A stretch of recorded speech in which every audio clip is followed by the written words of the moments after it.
Thank you very much for joining us for our event today, which is entitled Sanctions, Politics, and Everyday Life in Iran. I'm Vali Nasser, a professor of international affairs and Middle East studies at Johns Hopkins SAIS, and it's my great pleasure to welcome you to our event today. This event is part of our Rethinking Iran initiative. This initiative has launched 13 reports from an array of international scholars who have looked at the impact of sanctions on Iran. These reports have looked at the broad spectrum of impact of US sanctions on Iran, and they have looked at Iran's economy, energy, environment, social, political, and cultural sectors, and brought them together to provide a broad perspective on the impact of sanctions on Iran. For today's event, we're featuring the work of two of these reports. One has been written by Professor Arezou Osanlou and the other by Professor Narges Bajogli. And they will be in a conversation with veteran journalist Ladan Nasseri. Professor Osanlou's article, Entanglements, Lives Lived Under Sanctions, looks at the intersections of sanctions in international law with the shocks that sanctions have impacted on Iran's economy and the ways that it had led to crises that alter everyday lives in Iran. Professor Bajogli's article, entitled Iran in Latin America, Striver Cosmopolitans and the Limits of US Sanctions, is a transnational study focusing on one of those countries who forged Iran's focusing on those factors that have forged Iran's relationship with Venezuela and Cuba to bust US sanctions, and what the political and economic ramifications of such transnational relationships have been. Now, before I introduce our speakers for today, I'd like to invite the audience to ask questions that they may have throughout the event in the chat box on your YouTube, and our team will pose those questions to our speakers during the Q&A portion of the event. Our speakers' bios for today are as follows. Professor Arezou Osanlou teaches at the Department of Law, Societies, and Justice and is the director of Middle East Center at the University of Washington in Seattle. She's a legal anthropologist who previously worked on as an immigration and asylum attorney. Her research and scholarship explore the intersections between law, culture, power, and the everyday lives of people.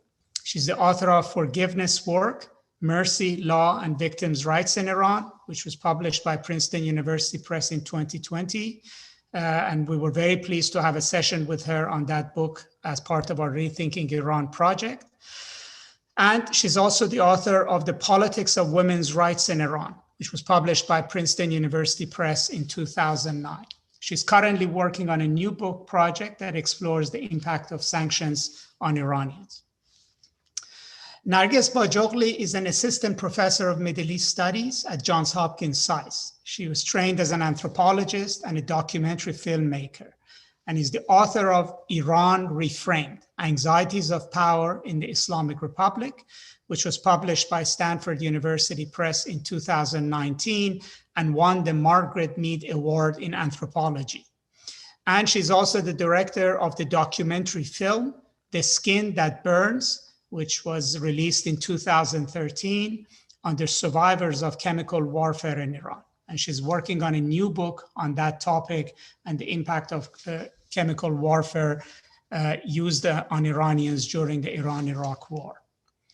Our moderator for today's session is Ladan Nasseri, who is a well-known journalist living in New York City. Previously, she was based in the Middle East, and she has reported for Bloomberg News for 13 years, starting as an energy and economics correspondent based in Tehran, and later heading the news agency's Iran coverage out of Bloomberg's regional headquarters in Dubai.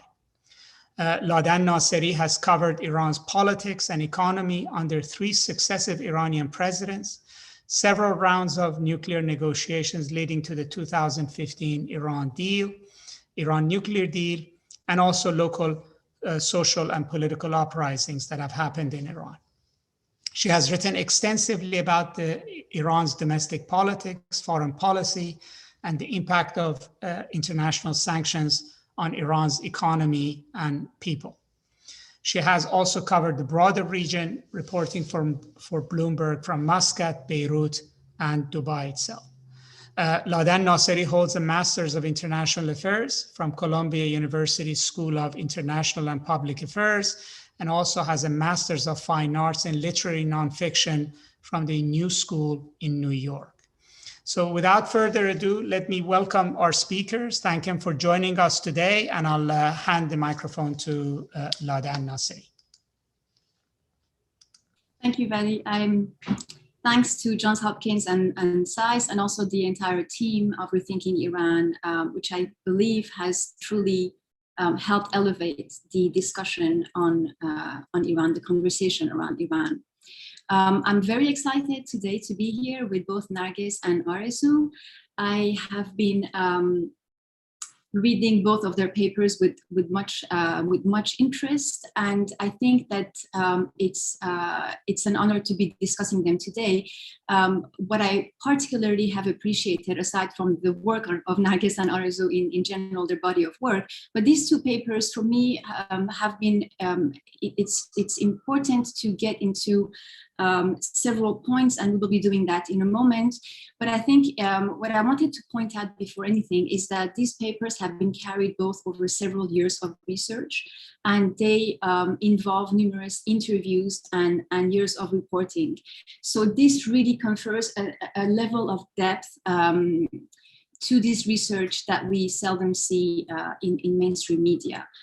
They're also filled with anecdotes, and so I really invite you to go and see them, read them for yourself. So let's get into it. One thing that I wanted to bring up from the get-go is that we're going to be discussing US sanctions, and the intention was to have sanctions in place that would be so smart and targeted, and that would be inflicting pain to the political establishment. My personal experience from my time as a reporter has been that there are often unintended and unforeseen consequences that come along with that. And mostly that very often, not only in the case of Iran, but other states as well, it tends to straighten the resolve of the government. And they tend to be more determined, if anything, to look for ways to circumvent them. Oftentimes we see that it makes corruption endemic, and it negatively impacts the social fabric of society. And both of your papers, Narges and Arezou, point to some of these elements. I'm going to start with Arezou. So your paper starts with your travel to Tehran in the summer of 2015. And you mentioned that there was really a lighter mood that was noticeable in the streets of Tehran. It was both optical, what you were seeing around, the number of businessmen flying to Iran on the back of the deal that happened with international powers and Iran. You notice that, and then within a matter of 3 years, in a subsequent trip to Iran in the summer of 2018, so after President Trump had decided at the time to withdraw the US from the JCPOA, you notice immediately the impact that this was having on the lives of Iranians. And they seemed to be scrambling, from a mood where everything seemed possible, everyone had a big plan, they seemed to be scrambling now to look for a plan B. And I want to quote something that you say, which is that sanctions have forced many Iranians to reconsider their social relationships, their ideas of themselves, their aspirations, and their hopes for the future. And ultimately, what it means to be an Iranian living under a tactical network of sanctions intended to harm them as part of a broader plan to weaken their government. Your research, Arezou, is much, it's not quite from the standpoint of the Iranian economy, and we have the economic indicators for that, but it's much more examining the social effect of sanctions. And I would love to hear if you have, if out of everybody that you interviewed, if there is, a case that to you represents this predicament of the social effect, this thing that is not quite tangible of what happens to the psyche of Iranians. Thank you so much. First of all, thank you. I want to echo what you said, Laudan. I want to thank Johns Hopkins University and the Iran Sanctions Project team, and especially Nargis and Vali for organizing this, and Britain. You so nicely kind of honed in on the aim of my article and the larger project. And there are lots of stories in the book, article, not yet book, in the article that do look at this. But one that I would like to point out in particular is a family that I have come to know through previous research, and they consider themselves working class. They live in near Meiduna Azadi, which is in southern part of the city, which is much less affluent. And they engaged in very pro-American activities. They're very pro-American. And what really struck me when I came back in 2015 was how happy they were. They were really excited about the possibilities for developing their lives. The older son got married. They rented an apartment. They were talking about having children, the future, right? And within that period of time, and I should also say that they very much supported Trump. They very much supported a lot of American policies, but within the few years that transpired, everything changed for them. And the protracted nature and duration of this, of the sanctions on the one hand, plus the shocks that have made the currency become so devalued, and the way that their earnings have fallen, and the possibilities that they thought were coming have shifted. They actually shifted their own way of thinking. First, they referred to themselves no longer as working class, but the working poor. And they shifted their ways about thinking about the United States as kind of a just and fair arbiter of Middle East policies or towards Iran. And what really struck me was when my friend, my interlocutor Maheen, and all the names are chained, they're anonymized, said to me, "This is the one thing I agree with Iran's supreme leader on." And I said, "What?" And she said that America cannot be trusted. And they made these promises, and America can't be trusted. And one smaller point I wanted to make is, as you mentioned, the title is about entanglements. And I'm pointing out how there's so much focus on the ordinary people in Iran that I talk to in what's happening on the ground in the United States, because it affects them so much. Their very isolation is an entanglement with the United States, such that I just want to read a quick passage of a quote from Maheen that didn't make it into the article. I talked to her on November 10th, so just after the elections, and she was so excited again. She said, from morning to night, we prayed. We're waiting for Joe Biden. I know we still can't trust the US, but at least he seems to be less extreme. So there's this way in which people are so connected with US policies because it affects their everyday lives, aspirations, dreams in a very material way.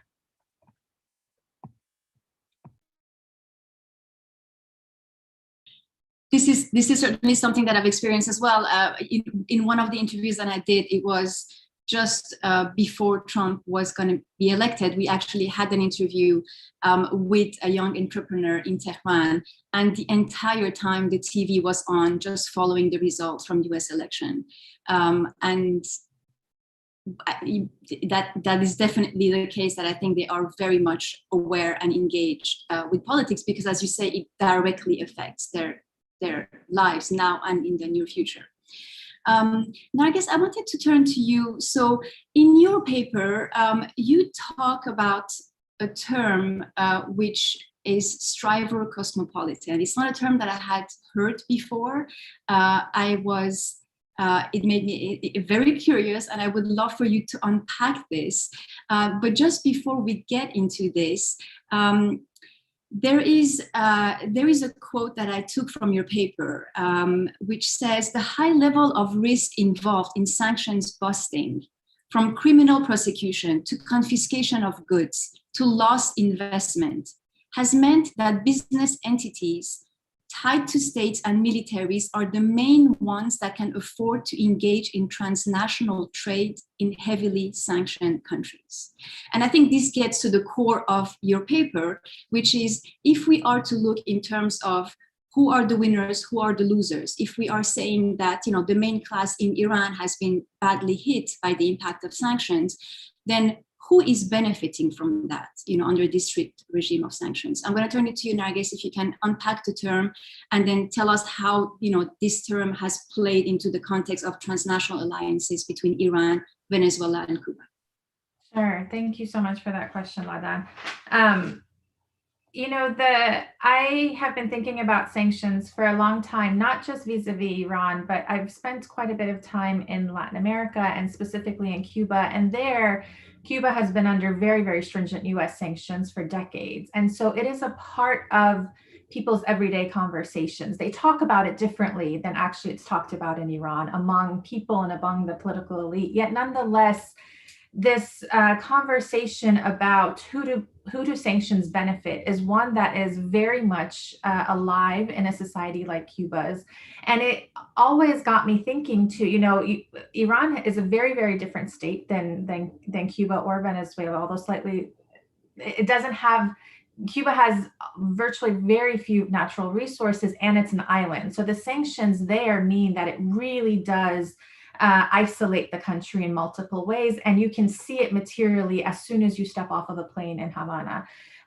In a way that you don't necessarily see the impact of sanctions in that way when you land in Iran, even under maximum pressure.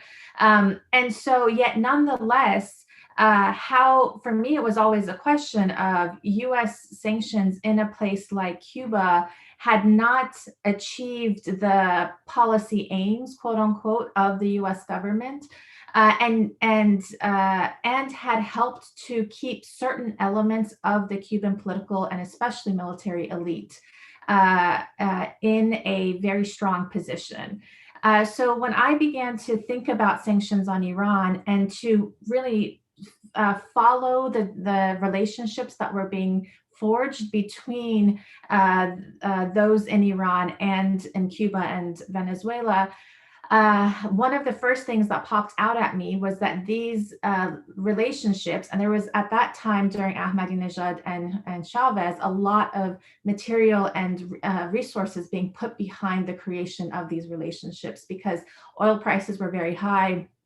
And both of these presidents had a huge coffers behind them that they could help make these relationships a reality. And so I was really interested in sort of tracing these from the Middle East into Latin America and understanding how these relationships were happening. And one of the things that popped out at me almost immediately was how these relationships were being forged by those within the military, intel, and political elites of each of these respective governments. And precisely because the quote that you picked out, Ladan, is that sanctions busting is incredibly costly. First of all, actually costly. Like you have to pay much more to get goods across borders when everything in your economic system has been sanctioned. So you need folks who have that capital to be able to make goods travel in that way. Not independent businessmen up until a certain point no longer have that capability. Who has that capability are entities that are backed by state sectors of society. And then two is all of the potential criminal fallout from sanctions, because sanctions is not just about restricting economic activity, but it's about criminalizing trade. It's about criminalizing anything from the sanctioned country outwards. And so what that meant was that you also need people in order to trade, and countries will keep trade going no matter what. So you need people and you need networks that are willing to take on that political and risk of criminal charges.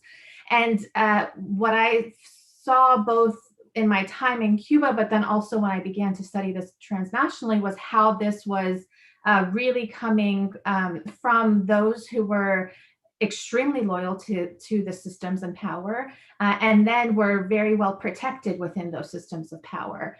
And now to get to your question of Shriver cosmopolitanism, so my research looks at, in general, what my research has looked at thus far are those who are loyal to the state in Iran, those who are loyal to the Islamic Republic. And for my first book, I was looking at and trying to really uncover all of the multitudes of what it means to be loyal to the Islamic Republic, because unlike the way that it's usually talked about, it's definitely not a monolith. And for those who pay attention to politics in Iran, you understand and you see all of the huge factionalism, and that it's not factionalism for show, it's actually real factionalism, and they really disagree and dislike one another. And when I was studying these relationships that were being built with Latin America in particular, it was during the Ahmadinejad years, and the folks that came into power with Ahmadinejad were folks who had been sidelined from the political and economic spoils of the revolution within those loyal to the Islamic Republic. So not those who were opposed to it, who had been sidelined quite violently actually throughout the 1980s and into the 90s. But I'm talking about people who are loyal to the Islamic Republic, but yet had not been seeing the spoils that that other folks who are loyal had been seeing. And one of the reasons for that is that after the war, all of the policies, many of the policies from Rafsanjani onwards were neoliberal policies that were beginning to privatize lots of sectors of society. And the trickle-down effects of that were not reaching these folks that Ahmadinejad represented.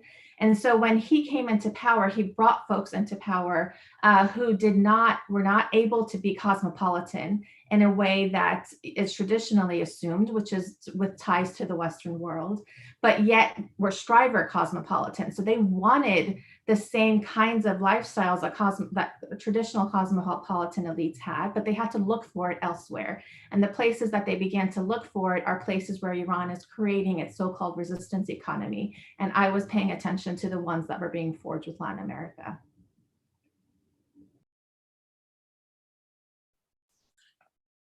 So essentially, what I'm getting at listening to both of you is that we are seeing opportunities arise for certain portions of the population. So now I guess you're mentioning, within the loyalists to the establishment, you have perhaps the new loyalists, or the new generation of loyalists, perhaps from a more populist background. And Arezou, what you were saying earlier as well was how you kind of mentioned that, but I want to get a bit more into that, which is how the dynamic can also change and alter within a system where the Iranians are subject to sanctions and that pressure. Then the dynamic can change within their government. So they may view differently the state that is imposing those sanctions on them. They may have had a favorable view of the US before, but then as a result of that, there's a switch that happens there. But, there's a continuation of that also for the people that you spoke to, which started calling themselves the working poor. What does that mean in effect, for them in their daily life? Is there a kind of change of dynamic of, how they see themselves vis-a-vis the political establishment in Iran?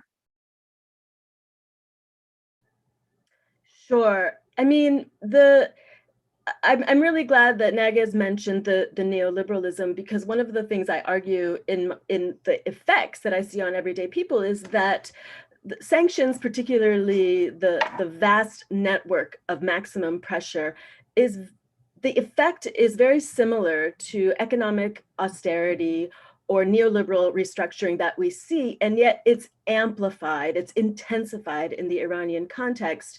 And so many of my interlocutors who are working class people saw tremendous losses in perceived opportunities, opportunities for education, opportunities to buy a car, opportunities to plan a future, opportunities to even, I don't know, have a pet, a bird. I talk about how the bird feed has, the price has just, shot up enormously.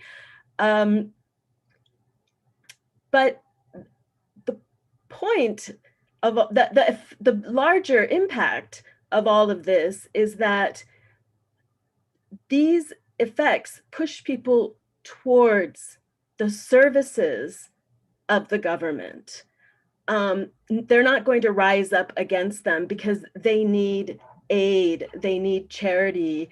And Kayvon Harris has written a brilliant book about the dual welfare system in Iran that did not dismantle the pre-revolutionary social network, social security network, but also established this, sort of religious endowment through beneficence and handouts. And so more and more people are dependent on that dual system in ways that they never were before, never thought of themselves being, required to use, I guess, but also a different class of people. So moving from my working class interlocutors, even people who saw themselves as perhaps striver cosmopolitans, need to depend on the government for loans to buy cars or certain things that in the past they might have done through private banks or private networks, but now they're more and more dependent on the government. So yeah, I think is that what you were getting at, or? Yeah, exactly. And also, you mentioned as well that there was one businessman, and I forgot the name, but he, I believe he was from Kerman, and you met him while he was traveling to Tehran. And so he also seemed to say that the opportunities to do business had opened up to those who were closer to the government. And so he did not feel that he necessarily has the same backing or the same support or the same capability for investment that those who were part of perhaps connected to the IRGC or with ties to the government had. So it feels like that If I can, maybe if I could just may add one point about this. This was a gentleman who owned a shop that made headscarves for women. And one of the things that he pointed out to me, not just in his industry, but in a lot of different industries, this shift from a revolutionary economy to the resistance or endurance economy has tried, the government officials have tried to afford the means of production to people in Iran so that those who can't, any longer get their raw materials from outside. But he pointed out one of the big impediments to this is that in Iran, they don't have the machinery, or if they do, it's outdated. And the little resources the government does have, of course, they are going to award those kinds of projects to purchase or rebuild machinery, or even to secure raw materials for manufacturing to their loyalists. So that also has an effect similar to what Nagaz described. And I want to go back to one quote that Mariam, who you also mentioned earlier, as you said, she said that the sanctions are slowly killing us. And you mentioned, you have the term, of slow violence. Of course, there's the humanitarian aspect as well, which is, are those sanctions in a way that they may not be intended to, hurting the people they were designed to perhaps help against their government. And we saw this, of course, the example of the sanctions on aviation, which means that there's no access to parts, that there's no servicing of the planes, and all the consequences that we see from there. But more recently as well, there was the limits to accessing medicine and vaccines, which was particularly troublesome given the ravages of COVID in Iran. And one question that often comes back is, do Iranians blame their own government for their shortcomings, or do they blame the U.S. administration? And I would love to turn that to you, who Narges or Arzu, whoever is ready to take a stab at that. But I would love to, based on all the interviews you've done, all the Iranians from different walks of life you've come in contact, how does that come across with your interlocutors? Okay, I'll take a stab at it, Zoon, and then you go first. So I think this is a great question, and I think that and I've thought a lot about this. I've talked to a lot of folks about this, and so there is a mixed reality. Iranians are extremely mad and frustrated at their government for multiple reasons. And economic mismanagement is not something new to Iran, nor something that was induced by sanctions. And so in many ways, part of the frustration, especially of the past few years, has been frustration at the state, at the Nizam, at the wider regime, for not being able to properly manage the economy. And I should also add all of these corruption scandals that have erupted over the past few years, especially vis-a-vis the Ahmadinejad administration, which then goes back to many of, sanctions busting induces a lot of corruption because sanctions busting is essentially about figuring out ways of getting trade across borders that are done off the books. And when things are done off the books, that means that there's a lot of bribing that's happening. There's a lot of cash flow that is going on, oftentimes much and many multiples above what the goods are actually supposed to cost. And so what that means is that there are a lot of people getting kickbacks. There are a lot of people getting bribes off of this. And, as I was talking about the Stryver cosmopolitans before, I think there's a little bit of something is going on here, which is that those folks who came into the Ahmadinejad administration, who were reaping the benefits from these type of relationships, tend to come from the lower socioeconomic backgrounds, even among those who are loyalists to the Islamic Republic. And they began to enrich themselves exponentially over the time of his presidency, and began to show it very clearly, driving Ferraris. Their sons were, and there were all of these media and the ways that they were using social media. I mean, actually, one of the biggest cases is of the son of the former Iranian ambassador to Venezuela, who's now trying to become a reggaeton superstar in Spain. But anyway, there are a lot of cases like this, and this was causing a lot of anger within even the establishment of the Islamic Republic, let alone within the general population.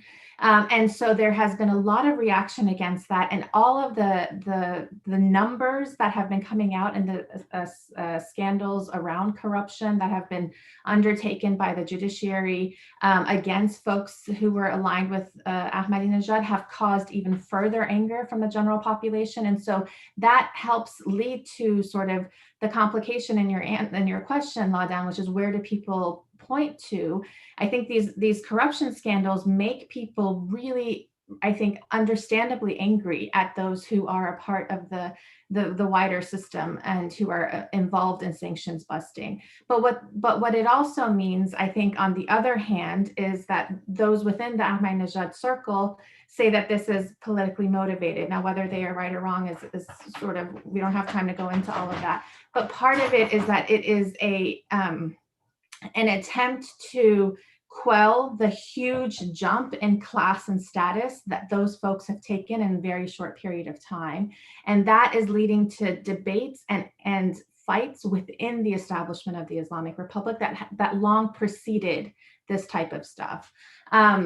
Yet nonetheless, the other thing I want to point to before I turn it over to Arzu is that sanctions and the impact of sanctions, and I think by design, are incredibly difficult both for social scientists to study, because it's very difficult to say the sanctions cause X. It's a very difficult thing to study. But secondly, and I think that this is the design of policy, is that anytime you pinpoint and say, well, look, sanctions have caused X thing in Iran, proponents of sanctions will say, well, no, that's not the sanctions causing it, that's economic mismanagement.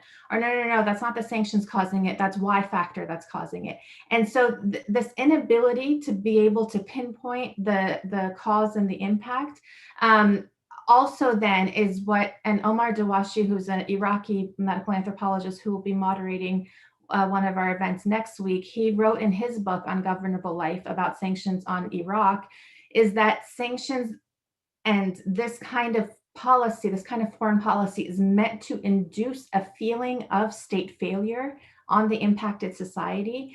And that in itself is what needs to be studied. And whether that state failure is actually happening or not, nonetheless, the discourse that it brings about is one that is very powerful and has very real consequences.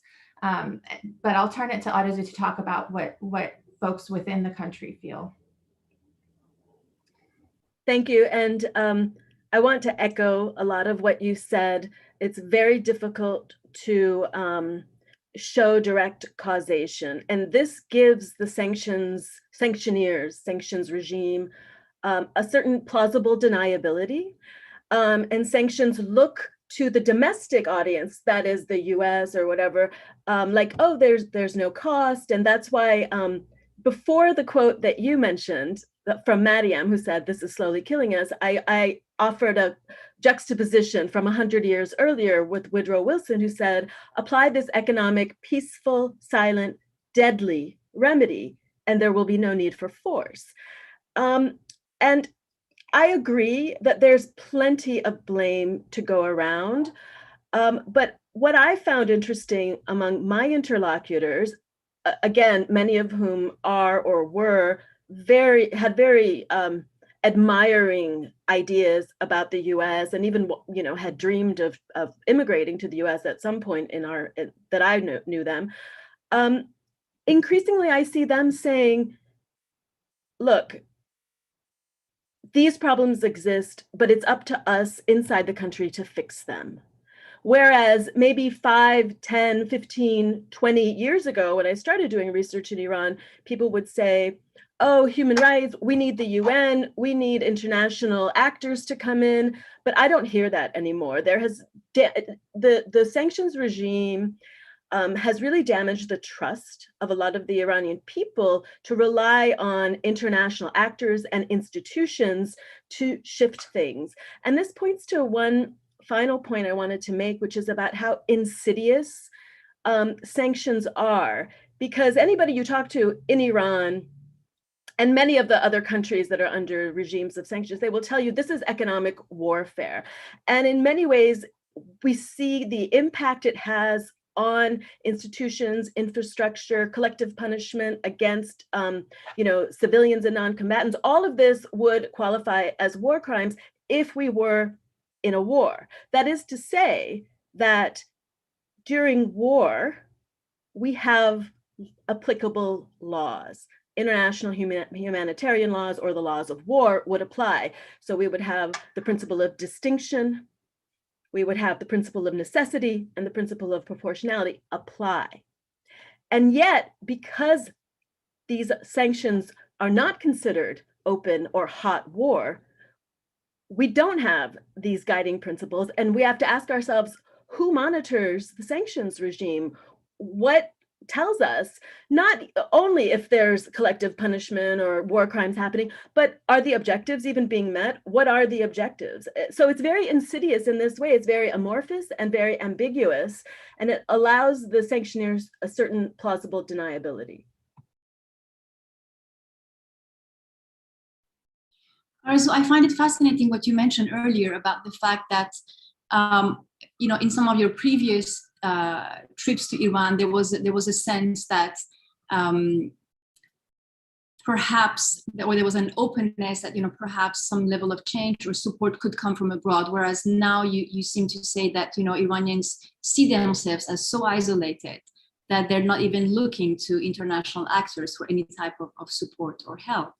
Do you think that this is a direct result of the maximum pressure policy, or when do you think that switch may have happened, or that that slow change, rather, I should say? Can you identify that? It is a slow change, and it didn't happen at the same time for every actor. And as you pointed out, in 2015, people were extremely happy when I went to Iran, and people who follow this saw videos of Iranians partying in the streets, dancing. Everybody was elated. There was so much hope, and little by little, people's expectations were dashed. Similar to trickle-down neoliberal policies, they didn't see the gains trickling down to them. And yes, at first they said, oh, this is government mismanagement. The government is hoarding the money. The government is sending the released funds to its regional partners. But by the time I think the Trump administration came in, and then there was talk of withdrawing from JCPOA, but simultaneously additional sanctions being added, people of all walks of life that I talked to began increasingly to distrust the US as a just and fair arbiter. And because of, I think, the impact of secondary sanctions, which are very coercive on US trade partners, the Iranians that I talked to found there's a certain I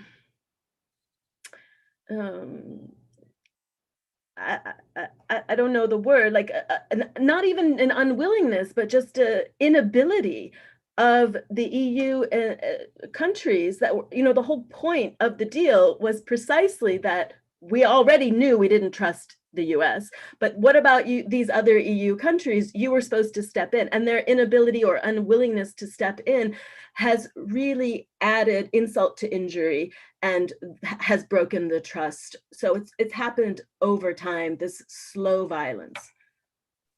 And can I also just add to what Arezou said, is that I think what makes this all complicated to parse out is that it's not just economic sanctions. Economic sanctions during maximum pressure especially were happening in tandem with the Muslim ban, which hugely impacted Iranians. It was happening in tandem with Iranian students with valid student visas getting caught up at the borders of the United States and being deported back to Iran for no real reason. At the same time that the different kind of covert operations that were going on, overt operations, the killing of Soleimani at the same, there was multiple things that were going on in these past few years. The ways in which social media and diaspora media really there was a ton of funding put into it from the Pompeo State Department, and you could see very real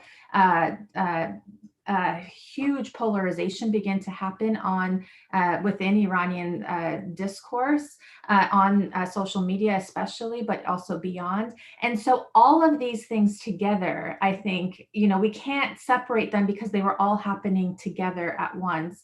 And these things, and also just the way in which Trump acted, what he was saying, what he was doing, I think began to, the BLM protests that happened last year, all of these things together meant that folks began to question the legitimacy of the United States in a way that was much harder to do so prior to somebody like a Trump, especially for a generation of folks growing up in the Islamic Republic, where the official ideology was, down with the US, down with imperialism. And people were so tired of that official rhetoric that they were looking for alternatives to become closer actually to the West.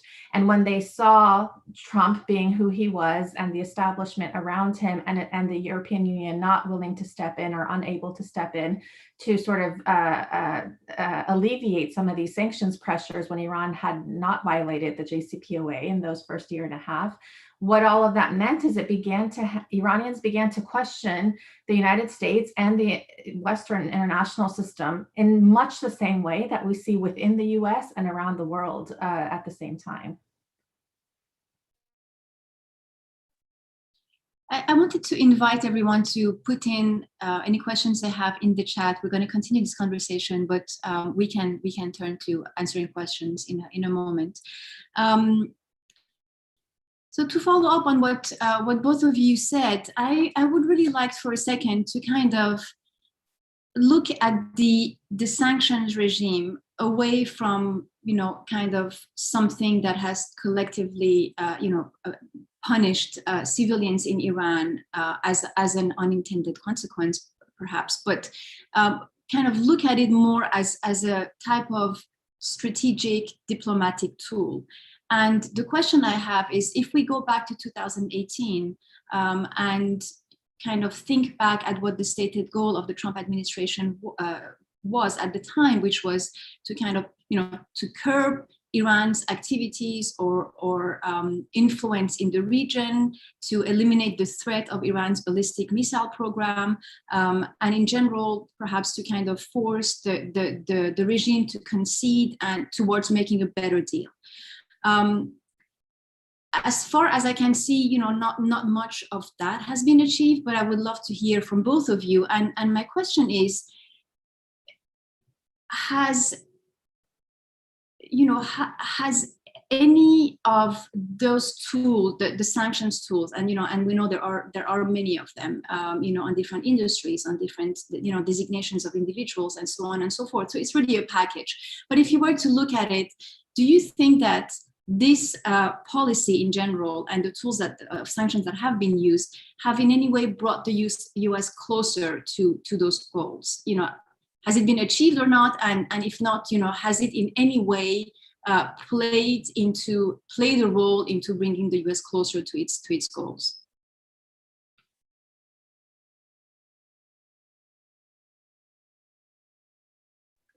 I'm not sure. Do we know what the U.S.'s objectives are? I mean, we want to maybe distinguish objectives of the sanctions from the objective of the Joint Comprehensive Plan of Action. We want to distinguish the idea of an objective from the idea of an interest. I don't believe the U.S. interests are being served. But I also want to qualify one thing that you said, sanctions as a diplomatic tool. I think some people might think sanctions are a diplomatic tool, but I don't. And there's a lot of international relations debate about sanctions and what they are and whatnot. But what we see here is that sanctions are coercive. So diplomacy requires give and take. Diplomacy is what made the JCPOA come into fruition. And it allows for face-saving steps for all parties, whereas sanctions does not. And so I don't think it is diplomacy at all. Now, I'm not sure if it's achieving the stated objectives. I can speculate based on what my interlocutors have told me. Some think that Iran is actually doing more to help its regional partners as opposed to less.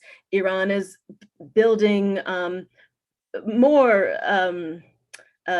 ballistic missiles, and is definitely not going to come to the table for a negotiation on that.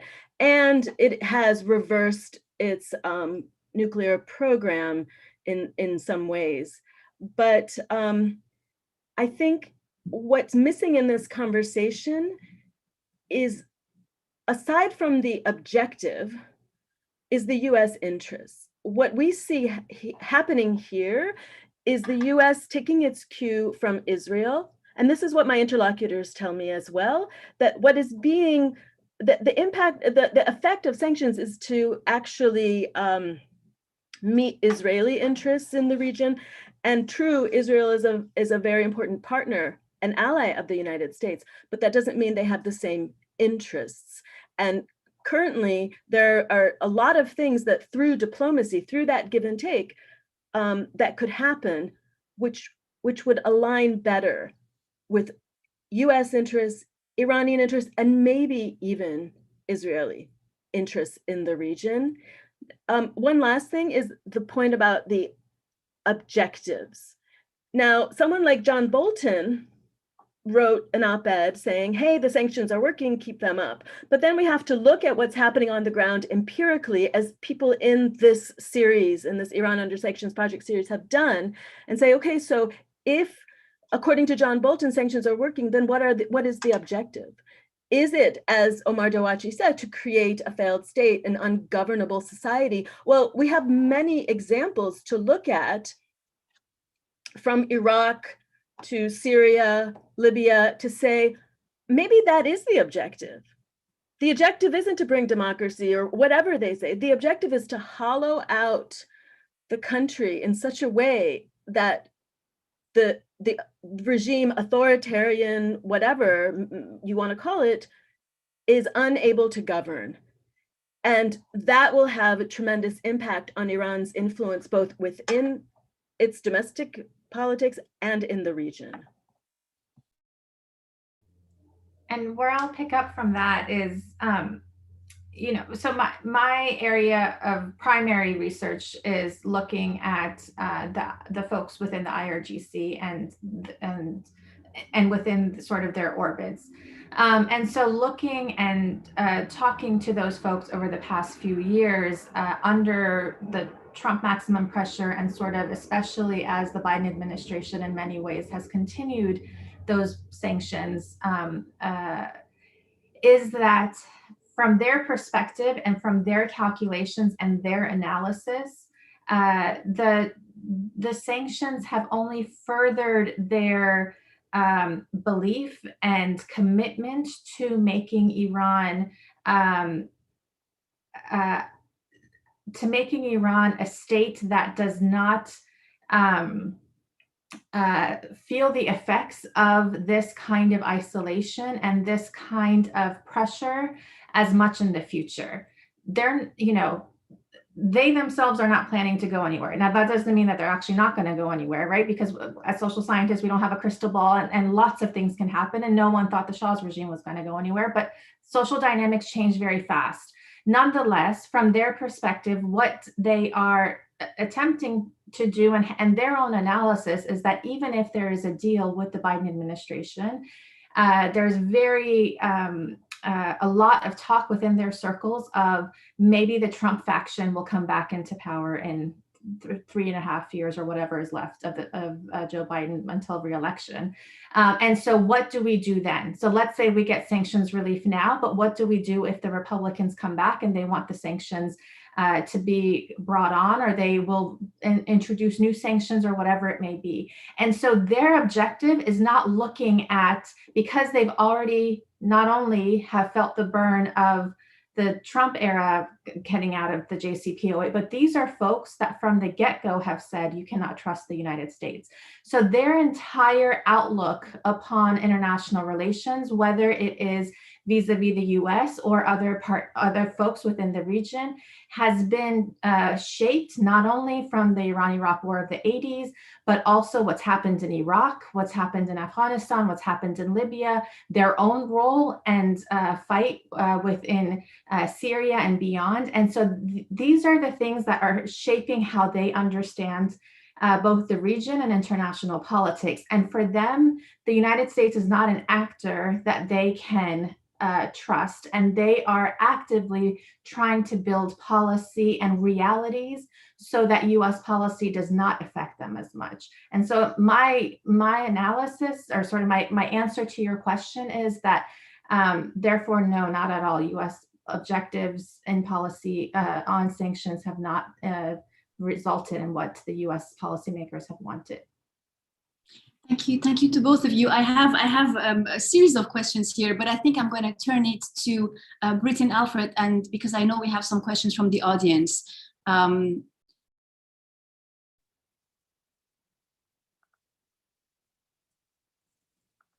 Thank you, LaDawn. Thank you, everyone who's posing a question in the chat box. So our first question comes from an individual who's an expert on Turkey and also a very talented professor who I had the pleasure of being a student of. US policymakers advocating targeted sanctions often ask academics and folks who are close observers of other countries how to engage the opposition at the same time. So how can academics and social science researchers help policymakers to see the disconnect here in this line of thinking? So I'll pass that over to Nargis or Arzu, whichever one of you would like to take that.